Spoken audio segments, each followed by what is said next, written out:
Et c'est parti pour la session 2 de ce Meet-up météo, session intitulée Météo et sport. Vous avez dit extrême, alors cela ne vous a pas échappé, hein. Nous sommes à quelques semaines des Jeux Olympiques, donc c'était évident qu'il fallait prévoir une session en rapport avec le sport dans des conditions extrêmes. Comment est-ce que notre corps peut s'adapter justement aux canicules, aux sécheresses, à une forte humidité, aux fortes pluies?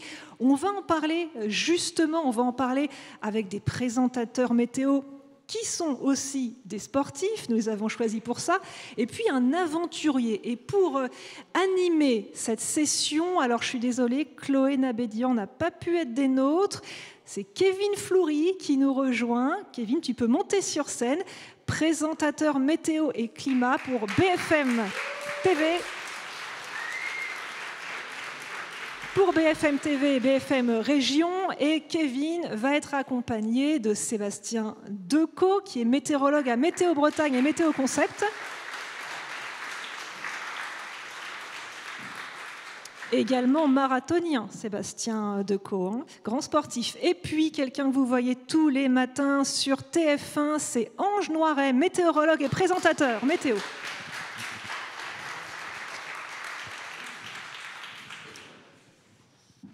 Et pour parler de conditions extrêmes, nous avons également un aventurier, Nicolas Ngo, membre de l'expédition scientifique Deep Climate Human Adaptation Institute. C'est parti, je vous laisse la main.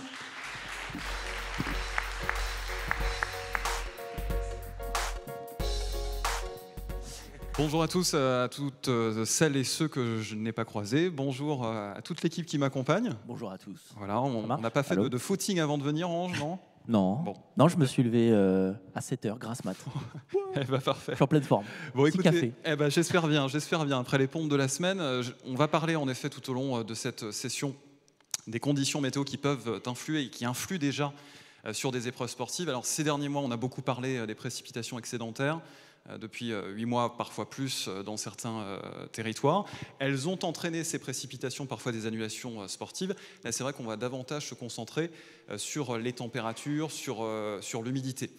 Pour commencer, peut-être parler du premier chapitre qui est assez logique avant de venir aux deux autres, sur l'impact des conditions météorologiques extrêmes sur le sport. Peut-être avec toi, Sébastien. Je crois que tu as une grande expérience de marathonien, c'est pas je crois, c'est même je suis sûr, puisqu'on voit de très nombreuses photos sur tes réseaux sociaux de tes exploits sportifs. Alors souvent le ciel est bleu derrière toi, mais parfois la température est très élevée et je crois que tu as des expériences en la matière qui sont assez parlantes. Ouais, en tout cas on ne choisit jamais quand on s'inscrit la météo qui va nous concerner, on la subit. Alors la météo ça peut être un allié ou parfois même une ennemie. C'est vrai que j'ai eu l'occasion de me confronter un petit peu à tous les types de temps. Je cours beaucoup en Bretagne, donc c'est vrai que le temps là-bas change souvent. Donc je suis passé un petit peu par différentes conditions météo. Mais il est vrai que ouais, la météo, en fait, c'est soit un allié, soit un ennemi. Donc le souvenir que j'ai le plus en tête, c'est celui du marathon de New York du 6 novembre 2022. C'était l'un des plus chauds de son histoire, où je suis parti avec beaucoup de détermination et beaucoup d'envie de réussir, avec un objectif que je n'ai pas pu atteindre en raison justement des conditions météo. 20 degrés au départ, ce n'est pas une température extrême, loin de là. Mais quand on court pendant 3 heures avec 20 degrés, que l'humidité est surtout de 86%, au moment du départ, eh bien, au bout de 10 km, on a déjà l'impression d'avoir couru un semi. Et au bout du 30e, on est presque KO. C'est ce qui m'est arrivé. J'ai vu justement le chrono s'écrouler à partir du 30e. Donc un mur un petit peu avant l'heure. D'habitude, c'est souvent vers le 34-35. Là, c'était plutôt vers le 30e. Et voilà. Après, je me suis revengé à Paris avec des conditions météo beaucoup plus agréables en 2022. 8-9 degrés. Un petit peu d'humidité, mais voilà, des conditions un petit peu à la bretonne. Et de 3h13 à New York, ouais, c'est ça la différence. 6 mois plus tard, je passe à 2h34. Donc il y a bel et bien un lien entre météo et puis performance. Et on va en reparler, c'est vrai que tu parlais d'ennemis parfois en ce qui concerne la température. y compris en France. Juin 2005 au Mont-Saint-Michel, le marathon. Alors rappelons qu'un marathon, c'est un peu plus de 42 km, j'ai peur de me tromper, mais la distance... 4295. Ouais. Voilà, 4295, et à cette époque, marathon de la baie du Mont-Saint-Michel, des centaines de malaises, des températures qui ont atteint, je suis allé voir à l'époque en cours d'après-midi à l'aéroport de Dinard, station Météo France, 33 degrés en cours de journée. Pour essayer de faire un maillage de ce secteur géographique, on peut voir aussi que la pointe du Roc à Granville avait enregistré à l'époque 32 degrés. Finalement, l'humidité est un ennemi, mais la température également. La température, même quand on n'a pas une humidité très importante, joue déjà sur le corps et ça paraît évident. Oui, exactement. Et pour ce marathon du Mont-Saint-Michel, que je n'ai pas couru, mais j'en ai eu le souvenir, ça m'a marqué. Il y a eu un décès, et puis je crois qu'il y a eu 600 malaises pendant cette course, qui a dû être annulée à la mi-course. Enfin, il y a eu un ordre de l'arrêter, certains l'ont continué. C'est aussi ce qui s'était passé d'ailleurs à Chicago en 2007. Au départ, il faisait 25 degrés, 31 degrés à l'arrivée, quasiment 90% d'humidité. Là encore, 600 hospitalisations à la fin, un mort, et des gens qui ont bravé même cette interdiction et qui ont malgré tout fini la course parce qu'ils n'étaient pas venus pour rien, à mon avis. Mais c'est vrai que ça se fait parfois au péril de la santé.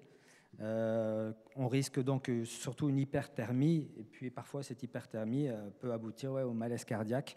Alors heureusement, ça n'arrive pas tout le temps, mais d'après les statistiques, je crois que sur 200 000 marathoniens, il y a un mort. Donc en gros, quand on a un marathon de 50 000 personnes, il y a un mort tous les 4 marathons. Voilà. C'est triste parce que le but, c'est quand même de prendre du plaisir et de dépasser ses limites, mais parfois on les dépasse un petit peu sans préparation et sans se rendre compte que le sport peut être source de danger, oui. Et on en reparlera évidemment dans quelques minutes tout à l'heure avec les conseils éventuellement qu'on peut donner. Ange Noiret, grande expérience avant d'arriver en télévision, évidemment dans la prévision. Tu étais à la source, on peut le dire, des prévisions pour l'armée. Des briefings tu en as fait aux équipes envoyées sur le terrain, jusqu'aux forces spéciales, je crois, sans trahir de secret. L'importance du briefing, on pourra peut-être tisser un lien tout à l'heure justement avec la manière dont on peut briefer les sportifs aujourd'hui face aux conditions météo extrêmes, mais l'importance du briefing, est-ce que tu peux nous en parler et nous rappeler combien il est important ? Déjà, je tiens à dire que j'ai plus envie de courir après ce que vient de dire Sébastien. C'est fou ces stats, hein ? Tous ces gens qui souffrent de la chaleur en courant. Faut pas courir en fait. En fait, ce qu'il y a de pire, c'est la chaleur, c'est ça ? Pas forcément la pluie. Ouais, chaleur-humidité, c'est ouf. Pardon, c'était quoi ta question ? Non, au niveau de l'importance du briefing, des briefings oui. En effet que tu as pu faire, c'est qu'on peut tisser un lien, on essaiera de le faire tout à l'heure, avec l'importance d'avoir une préparation certes physique, psychologique, on en parlera aussi avec Nicolas tout à l'heure, mais aussi sur la préparation. Voilà comment on fait pour, quand on est sportif, se préparer à courir un marathon en plein été par exemple. Briefing du coup, mais c'est très technique, c'est de savoir au degré près, au taux d'humidité près et sur le parcours aussi, quelles vont être les conditions météo. Dans l'armée de l'air, donc nous moi je pense plutôt aux parachutistes, aux avions qui larguaient les parachutistes. Ouais. Ça peut se rapprocher d'un sport extrême qui est la voile ou même le planeur. Et donc là, dans les briefings météo, ce qu'on faisait, on donnait des valeurs de vent et de température. Donc la direction, la force du vent et la température à un point donné, mais un point en 3D. Donc c'est pas que sur une carte vue de haut, c'est aussi sur plusieurs niveaux de vol pour que les parachutistes ils aient vraiment une idée précise de où ils vont tomber en sortant de l'avion. En sortant de l'avion, ils savent déjà où est-ce qu'ils vont atterrir en fonction des cartes qu'on va leur fournir. Parce que la plupart, ils n'ont pas de commande de vol, de pilotage. Ils sont lâchés comme ça, en grappe.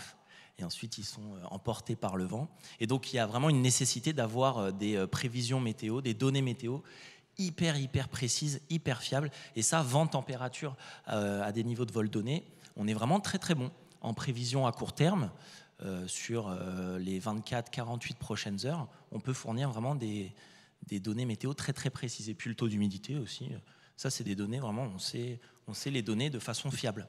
Et pour que tout le monde comprenne, un briefing comme ça se prépare énormément en amont. Est-ce qu'on revisite, entre guillemets, les prévisions données quelques heures seulement avant, voire même quelques minutes avant ? On aime bien faire les briefings le plus tard possible. parce que forcément en météorologie, plus on s'éloigne de l'échéance, plus il y a une erreur météo qui est importante, il faut savoir l'appréhender, et plus on est proche de l'échéance, moins on a cette erreur.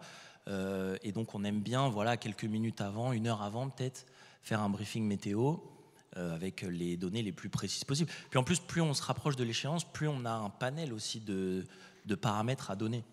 Longtemps en avance, vent, température, humidité, ça c'est ok, mais si, je sais pas, ils veulent savoir s'il va y avoir un orage, des choses comme ça, des paramètres météo assez dangereux pour l'aéronautique, ça, on préfère être proche du moment. Voilà. On va parler maintenant de la plus grande expédition de recherche, d'adaptation finalement aux conditions extrêmes, parce qu'on a la chance en effet d'avoir Nicolas avec nous aujourd'hui. Si je ne m'abuse, 10 hommes, 10 femmes qui sont partis sur des terrains très compliqués. On est passé du tout au rien, alors pas en quelques minutes évidemment, sur plusieurs semaines, mais moins 60 degrés, plus 50 degrés, taux d'humidité à 100%. Vous êtes allé visiter finalement les endroits de la planète les plus durs d'un point de vue météorologique.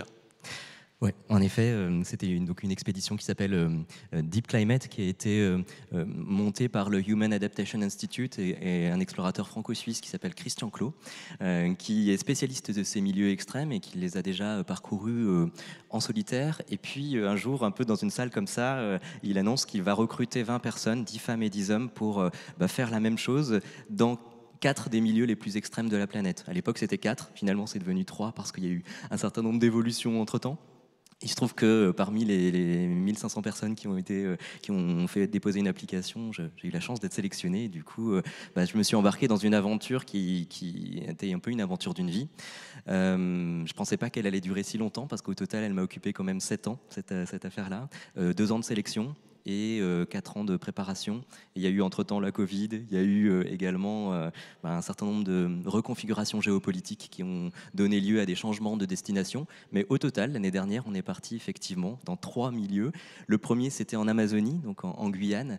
Dans la forêt équatoriale amazonienne, il faut s'imaginer que c'est 100% d'humidité. Et donc là, on était 40 jours en autonomie, sans assistance, sans moyens motorisés, à faire une traversée de la Mataronie. Donc c'est une des rivières qui remonte. Et on a été justement briefé par la Légion étrangère, en fait, qui a un centre avancé pour former les forces spéciales et les commandos au Cefeu, pour les initiés, qui organisent notamment le stage Jaguar, c'est le stage redouté et mythique de la Légion étrangère.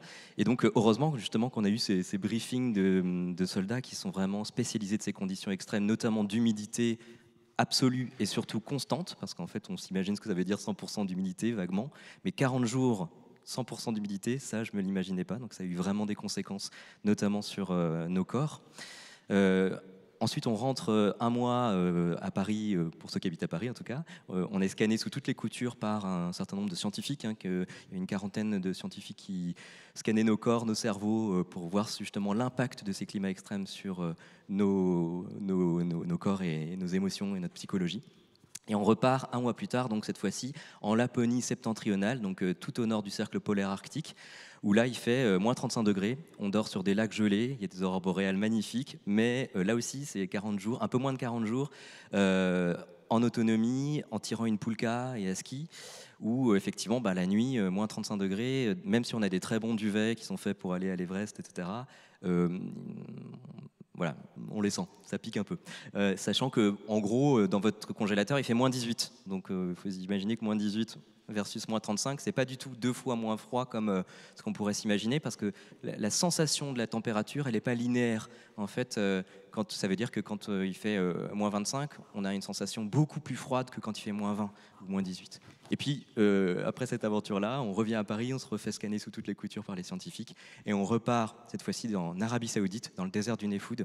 C'est un désert qui est au nord de l'Arabie, frontalier avec la Jordanie. Et donc là, c'est un des déserts les plus chauds et arides du monde. Il fait 45 degrés à l'ombre, mais il n'y a pas d'ombre. Et parce que toutes les températures, et je ne l'apprendrai pas à mes collègues, elles sont prises à 1 mètre du sol, à l'ombre, à l'abri du vent. Donc on recrée ces conditions-là sur le terrain pour capter des données qui soient les plus fiables possibles. Et donc là, en fait, les conditions de progression, elles sont en chariot, en autonomie et de puits en puits. On a 8 litres d'eau par jour et par personne pour relier en fait chacun des puits qui constituent notre itinéraire de traversée du désert, si j'ose dire. 40 jours aussi, c'est aussi assez symbolique. Et donc là, en fait, on faut se dire qu'on avance le matin, au tout petit matin quand il fait le plus frais possible. Toute la journée, on essaie de rester à l'ombre en créant de l'ombre sous des bâches. Et le soir, on se remet en route pour progresser à nouveau. Et c'est une grande expédition intérieure qui commence parce qu'effectivement, on a l'habitude de se dire que ces expéditions, elles sont bien sûr physiques, engageantes sur le point de vue corporel et physique, mais psychologiquement, quand en fait, on ne peut pas bouger de 9h30 à 17h30, ben, c'est pas forcément la force physique qui compte, c'est aussi la dimension un peu intérieure. Et donc tout cet aspect-là, je pense qu'il est intéressant à explorer pour les climats qui nous attendent demain. Et c'était justement l'ambition de ce projet, de tester nos capacités d'adaptation non seulement physiques, mais aussi psychologiques. Dans l'entretien que vous avez eu avec Chloé Nabédian, en effet, qui a beaucoup préparé cette intervention, je tenais à le dire, vous aviez évoqué en effet l'humidité, la difficulté parfois pour la peau à se régénérer d'une petite blessure, c'est-à-dire que vous êtes allé titiller les extrêmes, mais quelle est la température la plus difficile selon vous justement après cette expérience que vous avez réalisée? C'est le froid, le très très froid même, ou au contraire c'est la chaleur éprouvante, le manque d'air et l'humidité constante? Alors, contre toute attente, pour moi, ça a été l'humidité constante. Je dis contre toute attente parce que j'imaginais que ce serait beaucoup plus dur dans le froid. Je suis plutôt quelqu'un de frileux, a priori, donc j'imaginais que le froid serait plus dur. Ça pique quand même un peu, hein, le froid. Je suis rentré avec des crevasses, des choses comme ça sur la peau qui faisaient que voilà, j'avais un peu souffert, la peau notamment avait souffert, mais dans l'humidité, j'ai eu un certain nombre de... je te montrerai si tu veux tout à l'heure, mais ça va mieux maintenant. Dans l'humidité, c'était les pieds qui ont beaucoup souffert. Les légionnaires sont experts de ça. Parce qu'en fait, on a eu des mycoses en particulier, puisque c'est des sortes de petits champignons qui poussent, parce qu'on macère en quelque sorte en permanence dans les bottes qu'on porte. Et en fait, on est tout le temps en train de patauger dans de l'eau, dans de la boue. Et donc, ça développe toute une microfaune, en quelque sorte, qui est pas très des plus agréables. J'ai un collègue aussi qui a eu des vers macaques. Donc, c'est des petits des moustiques qui pondent sous la peau. Et donc, en fait, on ne peut pas enlever ces vers. C'est un peu alien. Hein. Avant qu'ils atteignent un certain niveau, donc il les a ramenés avec lui en France. Il les a eu aussi dans le cuir chevelu, mon ami Mehdi. Donc c'était aussi psychologiquement quelque chose de... faut l'endurer, faut l'accepter d'une certaine manière, ça fait aussi partie du milieu. Il y a bien sûr, quand on va dans ces endroits-là, toute la faune à laquelle on pense aux jaguars, on pense aux singes, on pense aux scorpions, on pense aux serpents. C'est vrai, il y en a, et on les a vus, pas les jaguars malheureusement, mais par contre, en revanche, la microfaune et le serpent, les scorpions, les moustiques surtout, c'est assez terrible. Et l'humidité justement favorise évidemment ça. Et on reparlera un petit peu plus loin en effet de cette expédition. Sébastien Decaux, je reviens vers toi pour parler justement de ces conditions météo que les athlètes, les sportifs, qu'ils soient amateurs d'ailleurs ou professionnels rencontrent. Quels sont ceux, d'après toi, qui sont les plus difficiles justement à vivre quand on est sportif? Est-ce que c'est courir sous la pluie? Est-ce qu'au contraire, c'est d'avoir de fortes rafales de vent? Parce que je crois que l'expédition devait partir aussi sur des zones très exposées au vent. D'après toi, en tant que prévisionniste et sportif, quelles sont les conditions météo les plus compliquées à admettre? Le vent, c'est l'ennemi du coureur à pied lorsqu'il souffle de face. Il n'y a pas pire. Après, quand on l'a dans le dos, généralement, ça ne dure jamais bien longtemps. On peut l'avoir dans le dos pendant un moment, puis au retour, on l'a de face. Donc le vent, on n'aime pas. La pluie n'est pas un problème en soi dès lors qu'elle est faible et qu'on n'est pas trempé. Après, la combinaison chaud et humidité, ça, on déteste. Après, le froid sec, ça, c'est plutôt agréable. Car il est vrai que le chaud et l'humidité, quand on transpire par temps humide, on est moite et la sensation d'inconfort et de surchauffe rend la possibilité de performer quasiment impossible. On rentre dans le thème numéro 2 de cette intervention sur l'adaptation en effet des athlètes face aux conditions météo extrêmes. Tu le disais également lors d'un entretien, s'entraîner lorsqu'il fait chaud, avant d'aller courir un marathon quand on a 30 degrés annoncés, c'est primordial. On ne peut pas s'aventurer dans une course à pied, par exemple, pour reprendre cet exemple-là, sans une préparation certes physique, mais aussi une préparation à ces conditions météo à venir. Exactement, c'est ce qu'on appelle l'acclimatation. Et en l'occurrence, oui, quand on prévoit de courir dans un endroit potentiellement chaud, mais qu'on vit dans une région où il ne fait pas forcément très très chaud, on se doit, si on veut bien se débrouiller, oui, de s'acclimater un petit peu à toutes les conditions qu'on est susceptible de rencontrer. C'est vrai qu'aujourd'hui, avec le changement climatique, les vagues de chaleur, elles interviennent plus tôt, elles sont plus intenses et également plus tardives. Donc si on a un marathon qui est calé entre le mois de mars et en gros le mois d'octobre, on n'est pas à l'abri de rencontrer donc un coup de chaud, même parfois les matins avec les fameuses nuits tropicales qui sont de plus en plus nombreuses. Donc un départ, un marathon avec 20 degrés, ça devient déjà compliqué. Ouais. Alors évidemment, on parlait des Jeux Olympiques qui s'élancent dans peu de temps désormais. Ici à Paris, il y aura un marathon. 42 km. Ange, toi qui en effet a réalisé de très nombreux briefings, on se doute évidemment que les équipes des Jeux Olympiques sont en relation avec les services de l'État, de Météo France. Mais quel conseil, si tu étais justement à la place de ces organisateurs, tu aimerais avoir pour que les athlètes de très haut niveau qui vont concourir ne se retrouvent pas confrontés à une difficulté liée au temps? Parce que je crois que le marathon, c'est en fin de journée, c'est ça ? 21h, c'est ce que tu disais juste avant la session. Mais en effet, si on a une journée à 33, 34, 35, il va faire encore très chaud à 21h. Et ce sera quand exactement? Oui, c'est ça, j'avais noté. Ouais, c'est en août, il y a quand même de grandes chances qu'il fasse chaud. Risque, pardon. De grands risques qu'il fasse chaud, vers 21h. Après, si je devais préparer un briefing pour ce type d'événement, je leur dirais, les gars, il va faire chaud. Apparemment, chaleur, humidité, c'est ce qu'il y a de pire. Le vent, là, je pense qu'en août, on sera plutôt tranquille, sauf peut-être s'il y a un orage qui passe à proximité. Fin de journée, c'est pas impossible qu'il y ait un orage. Donc peut-être un petit coup de vent, mais ça ne sera pas pendant toute la course. Mais surtout, chaleur, humidité. Mais d'ailleurs, j'ai une question. Dans ces cas-là, ça accentue ou ça diminue les frottements? Parce que les frottements aussi, c'est un ennemi du coureur, non?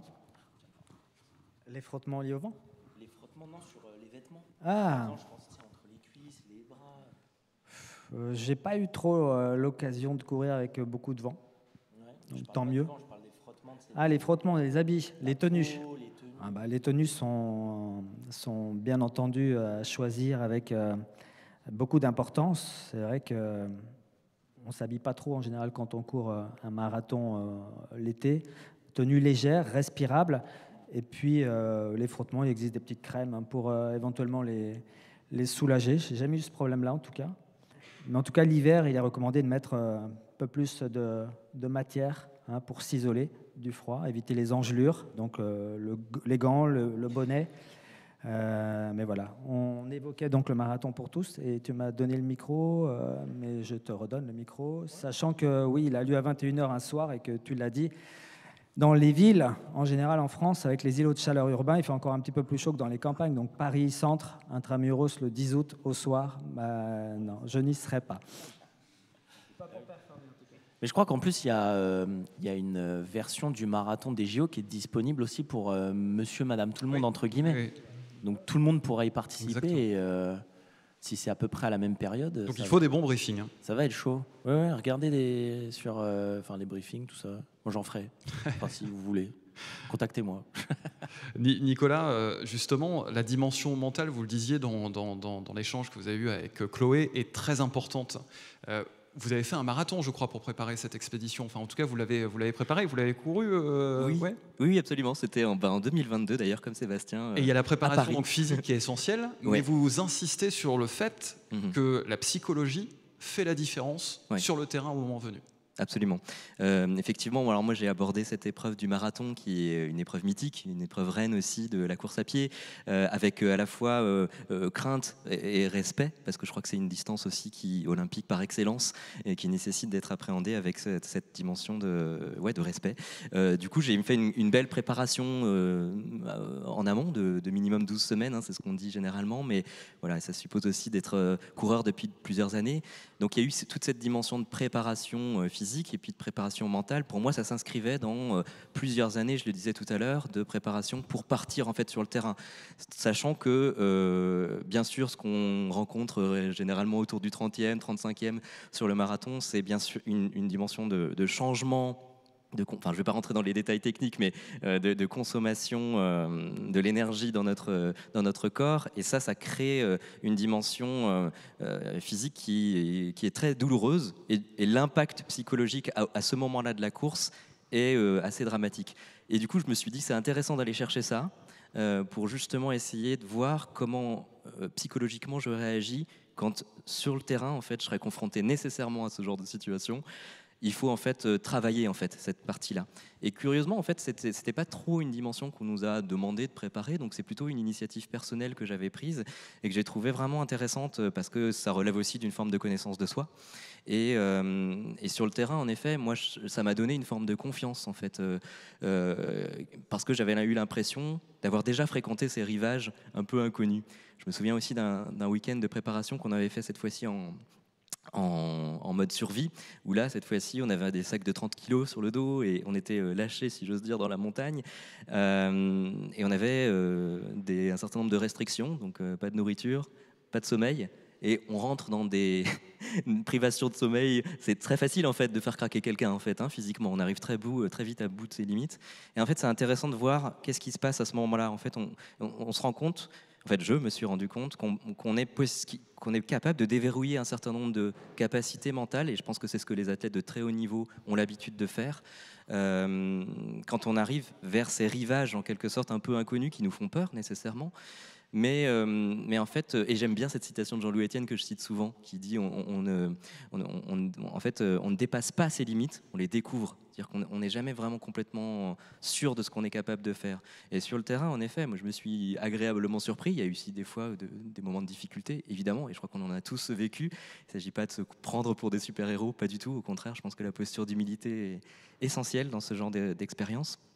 Mais pour reprendre un petit peu les conditions qu'on évoquait tout à l'heure, par exemple, quand on se met en route en Laponie, qui fait moins 35 ou moins 25, etc., en fait, on a froid nécessairement le matin, et c'est sain d'avoir froid, parce qu'en fait, on sait qu'on va se réchauffer en skiant et en tirant notre chariot, là, notre poulka. Mais l'ennemi numéro 1 dans le froid, par exemple, c'est la transpiration. Parce qu'en fait, dès qu'on transpire et qu'on s'arrête, ça gèle.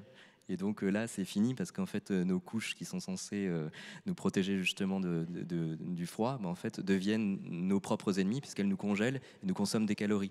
Donc en fait, c'est une sorte de vigilance de chaque instant où, notamment par rapport à notre matériel, on avait 3 couches de gants superposées. Vous perdez un gant, typiquement le risque, c'est vous perdez une main. Donc ça nécessite une vigilance en fait qui est vraiment de l'ordre mental, autant si ce n'est plus que de l'ordre corporel. Donc, oui. L'adaptation des sportifs, et s'il y a des sportives ou des sportifs dans la salle, je suis sûr que vous aurez plein de conseils à leur donner avec Sébastien. C'est vrai qu'on parlait là de l'adaptation des sportifs face à des températures extrêmes, mais important de noter aussi que les organisateurs de grands rendez-vous s'adaptent eux aussi à ces conditions compliquées. Par exemple, depuis 2019, l'Open d'Australie, alors que évidemment Roland Garros se tient actuellement sur Paris, a décidé de mettre en place une charte, un protocole en prenant en compte 4 facteurs que l'on a évoqués juste avant ensemble: la température de l'air, la chaleur du rayonnement, l'humidité, la puissance du vent. Et donc tout ceci en effet est analysé en fonction des sportifs présents sur le terrain. Est-ce qu'ils sont adultes, est-ce qu'ils sont handicapés ou est-ce qu'ils sont juniors? Il y a en effet toute une charte qui est respectée. Et ça fait suite à 2 années un peu à scandale. En 2014, 3 sportifs sur les cours de tennis de l'Open d'Australie se sont évanouis. Ils ont terminé à l'hôpital. À l'époque, en 2014, lorsque ça s'était produit, on relevait, alors à l'aéroport de Melbourne, mais quand même, on n'est pas très loin, 43 degrés. Donc évidemment, là, ça pose question. En 2018, Gaël Monfils s'était aussi plaint du maintien de cette compétition, alors que les températures étaient également très importante. Ça nous emmène vers le 3e thème, parce que le temps file, sur justement les conseils que vous pouvez tous les 3 donner aux sportifs, aux plus aguerris peut-être, mais aussi peut-être dans la salle, ceux qui vont se mettre dans quelques semaines ou quelques mois, je ne doute pas, à la course. Comment on fait pour se préparer à à enchaîner une course quand il fait 0 degré le matin, parce que ça peut être aussi l'inverse, ou au contraire 30 degrés l'après-midi. Quels sont les conseils que l'on peut donner aux sportifs? Il ne faut pas se surestimer et je pense, comme tout dans la vie, faire les choses petit à petit, ne pas se fixer des objectifs trop ambitieux dès le début, s'entraîner de façon progressive pour justement être prêt le jour J, mais surtout pas surtout pas penser en fait qu'on va y arriver quand on n'en a pas forcément quand on n'a pas fait ses preuves un petit peu avant. Ce serait de plus en plus difficile de courir avec évidemment le changement climatique. Ça devient compliqué, j'ai l'impression, et on parle beaucoup du froid, de la chaleur, mais il faut aussi prendre en compte la pollution dans les villes, de plus en plus importante. On respire 15 fois plus d'oxygène quand on court que quand on est statique. En l'occurrence, dès lors qu'il y a des particules fines, on se met plus en danger à faire du sport qu'en restant sur son canapé. Donc il y a ça aussi à prendre en compte. La pollution, donc le froid, et puis oui, comme un skipper, comme tout à chacun, quand on a une activité en extérieur, c'est de prendre connaissance des prévisions météo. Oui. Ange, et ensuite Nicolas, pour la conclusion. Moi, à côté de vous deux, déjà, j'ai l'impression d'être un sportif du dimanche. Franchement, les athlètes de fou. Et non, mais quelques conseils, plutôt le matin ou le soir. C'est là où les conditions sont les plus calmes en général. Et ouais, ce que tu dis, les pollutions particules fines, les pollens, tout ça, on en voit de plus en plus. Des alertes, je crois on y est déjà d'ailleurs, dans des alertes de concentration de pollen élevée.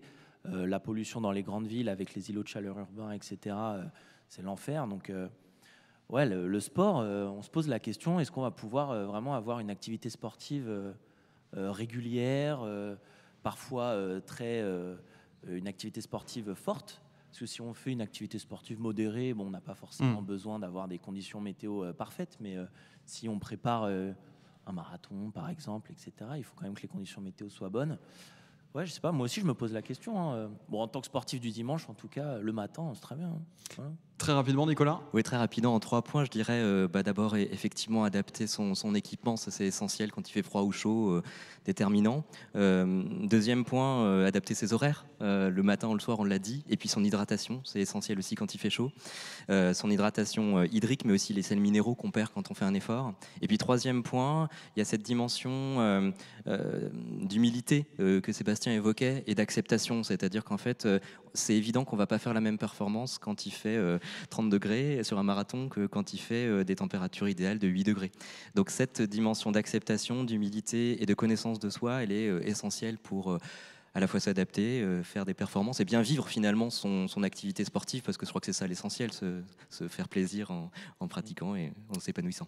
Merci à tous les trois, merci aussi à Nicolas. Petit clin d'œil à votre livre « Comment faire de sa vie une aventure », publié aux éditions Tara. C'est bien ça? Tana, mais c'est bien comment faire de sa vie une aventure, c'est vrai. Et il vient de sortir, merci beaucoup. Merci à tous les trois, merci à vous toutes et à vous tous, et merci Karine.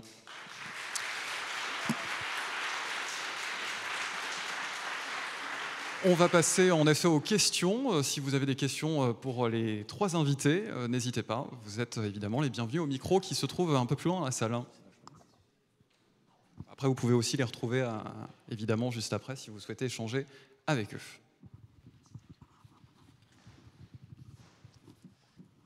Premièrement, merci beaucoup messieurs. J'avais une petite question justement sur la préparation des grands événements sportifs. Là, du coup, vous avez parlé du marathon. Comment, par exemple, est-ce que vous arrivez à venir mobiliser vos connaissances en termes de météorologie dans la préparation d'un événement en particulier? Là, je vais prendre par exemple le marathon selon sa période dans l'année. Je réponds. Comment est-ce qu'on prend en compte la météo dans l'événement? On ne choisit pas donc la date.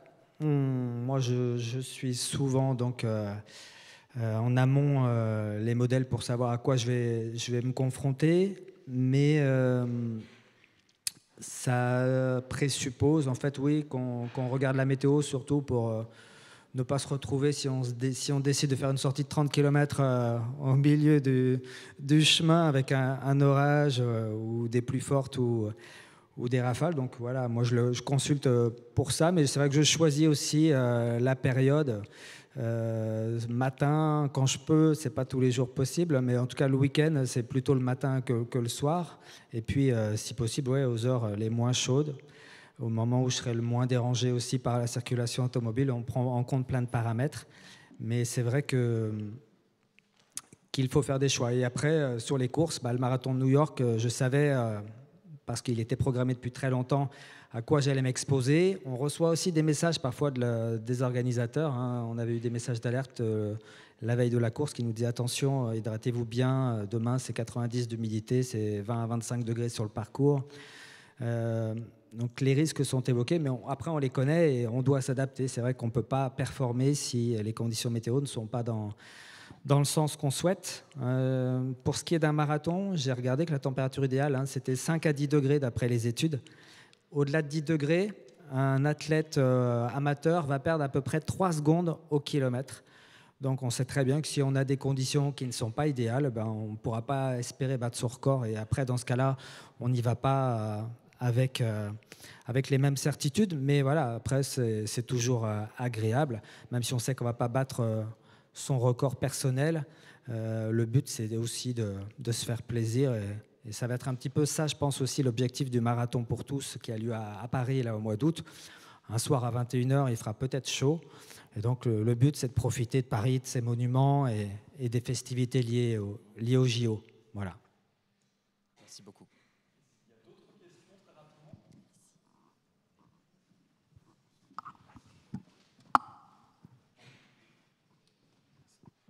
Oui, bonjour. C'est plus une question pour Nicolas Spossi, qui nous a parlé de ses différentes aventures. J'ai eu la chance d'avoir pu vivre 3 ans en Guyane française, donc je me reconnais un petit peu dans ce qu'il décrit de ce territoire. Dans les différents profils qu'on peut voir, j'ai l'impression il y a des gens qui sont nés là-bas, donc qui sont déjà, même dans l'adaptation au sein des générations adaptées au territoire.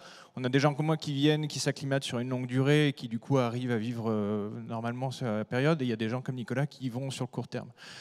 Ce que je comprends, c'est que vous avez été étudié par des médecins à votre tour pour vraiment voir l'impact sur le corps humain. Est-ce que vous avez pu comparer notamment ce qu'ils ont regardé chez vous au retour de ces territoires avec des différents profils un peu de ce type-là pour voir un peu les différences pour des gens qui sont nés là-bas ou des gens qui s'acclimatent sur le long terme?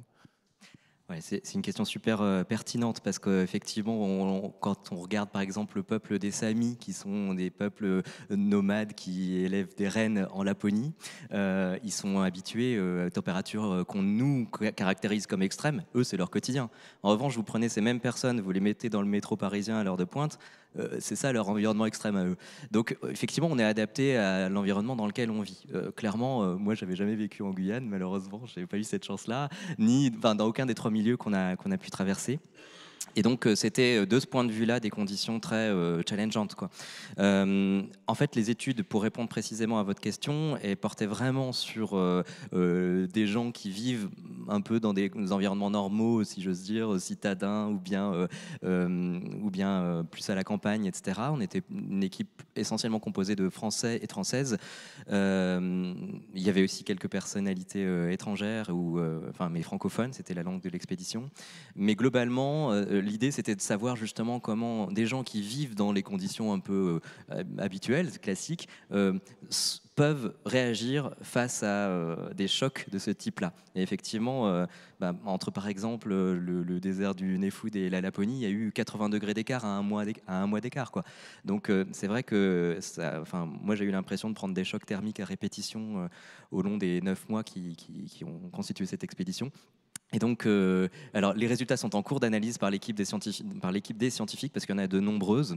Donc, je suis pas aujourd'hui en mesure ni habilité à vous donner les pré-résultats, mais il y a eu un certain nombre déjà de premières constatations, notamment sur la dimension collective, qui est intéressante, qu'on n'a pas évoquée aujourd'hui, à savoir qu'un groupe, en fait, et c'est bien aussi notre quotidien qui sera comme ça, en groupe, en collectif, en équipe, ne réagit pas de la même manière quand il fait super chaud, ou à l'inverse, quand il fait très froid. Quand on a très froid, on a plutôt envie de se rapprocher les uns des autres pour se réchauffer.